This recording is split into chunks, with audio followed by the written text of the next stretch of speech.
Hey, Tech Guide Ninjas here. Hope you're having a good day today. So today we're looking at how to check your Gmail spam folder.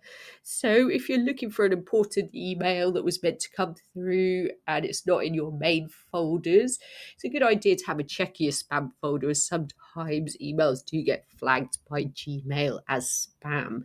So once you're on your Gmail account, just look over to the left-hand side. Are you going to click on More to see more options? Scroll down and you should see a folder called Spam. So I'm going to click on there and I can check all the emails that have gone into my spam folder.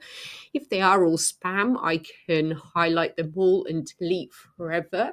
If there is an email I see there that shouldn't be in spam, I can highlight it and click on not spam and they'll get sent back to my primary email, or I can highlight it and choose a specific folder to move it to by clicking here and clicking on one of the options.